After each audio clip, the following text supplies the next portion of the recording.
you. Hello, good morning. We are here, Clean Slate People, interviewing as our very first interview, Mr. Eric Olson, who I have known for probably 20 years. Yeah. Eric is a candidate for the county council, and he has served on the county council previously from 2006 until 2014.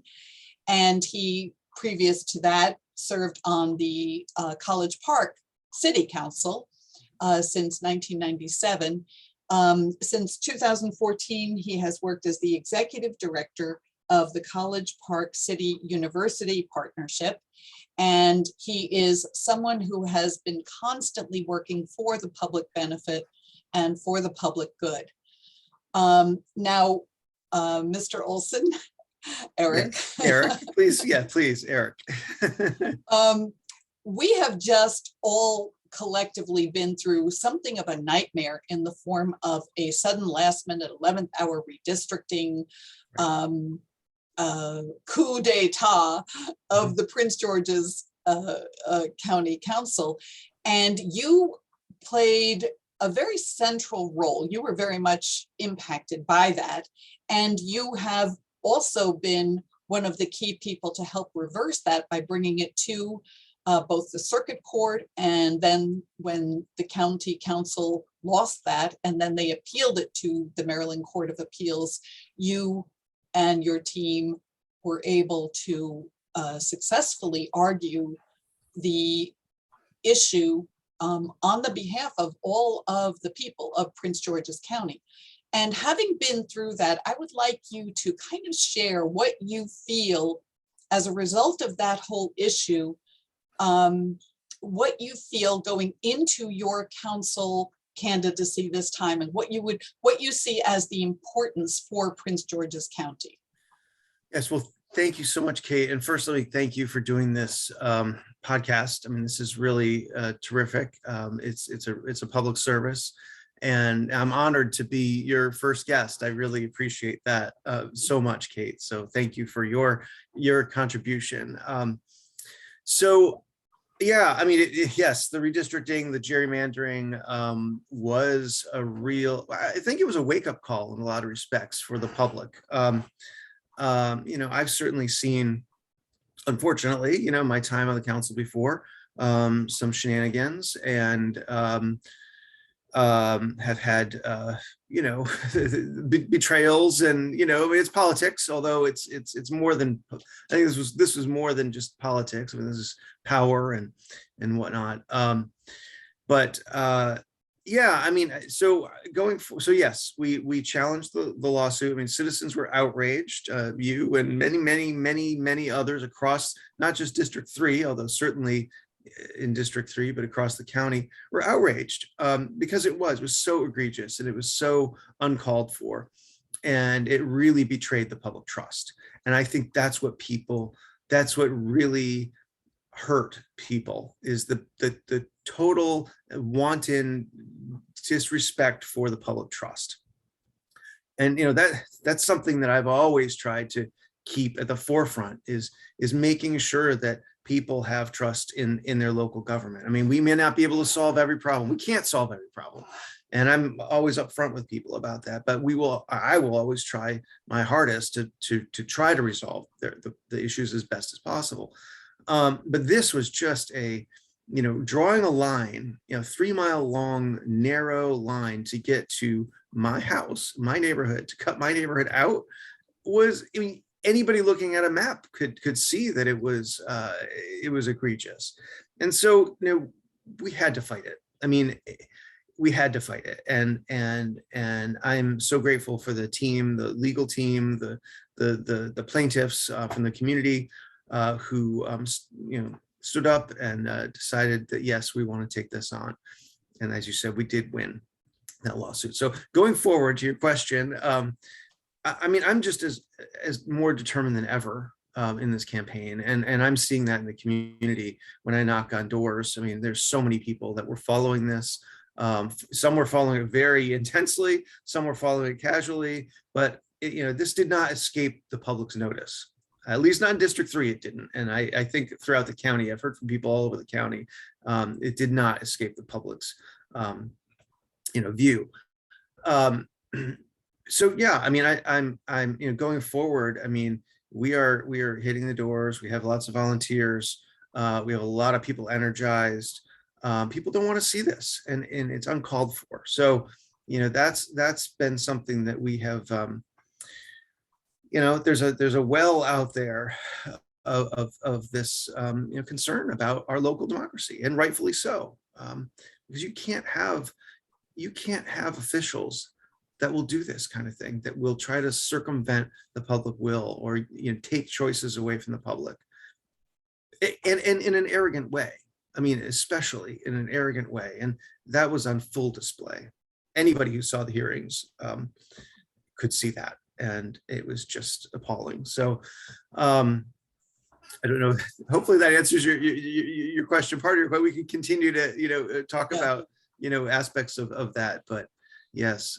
No, I really did wonder, in terms of going forward, how we can encourage citizens and elected officials and candidates to continually communicate. Right. Because I felt like, speaking personally, part of this I felt very guilty about, because I just, once I elect someone, maybe I let them do their job and I don't pay attention. And what would you advise the voters? What would you Right. ask us to check on? Right. So, when I go to a civic association meeting, and I've been to your civic association many times over the years, I can't say every time, but I regularly say to residents, hold your elected officials accountable, including me. I mean, if there's something that you want done in your community, you need to speak out, and you need to be demanding. In some ways, we're not as demanding here in the county of our elected officials, and we really need to be. There are problems. There are lots of problems. There are lots of things that need fixing, and the squeaky wheel, does get the grease, often. I mean, some people still ignore, some elected officials still ignore people, but it is so critical and so important to hold your elected officials, every one of your elected officials, accountable. Don't assume that they're not going to do the right thing, but it's, you have to stay on top of elected officials and help make them better. I mean, it's a relationship, right? I mean, there are times, there are neighborhoods that when I first was elected in 2006 to the county council, that needed a lot of attention and did not have any organization. And my team and I, we went into the neighborhoods. We did walks through those neighborhoods for the first 2 years that I was in office. We did regular walks in different neighborhoods.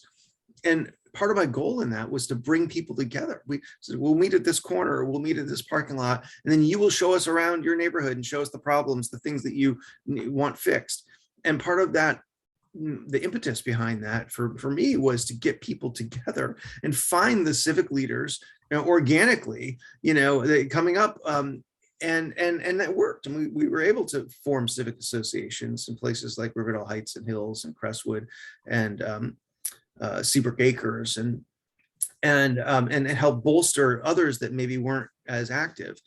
And it's that relationship that's so important. And then the other thing we did, as is brought together all of our civic leaders, our community leaders from across our district. Annually, we would bring them together and have a dinner and talk and exchange ideas. This is what's happening in this neighborhood. This is what we're doing in this neighborhood. And people would, borrow those ideas and take those ideas and refine them, and then come back the next year and talk about them.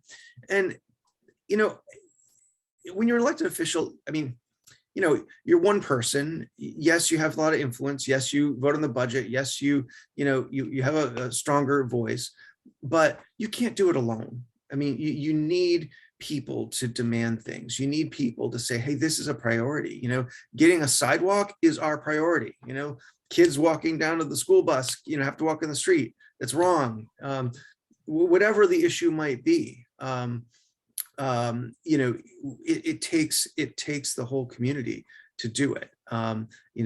I'm much stronger as an elected official when I have, and I can point to a neighborhood of people who are willing to come out to a hearing, or willing to write a letter, or willing to,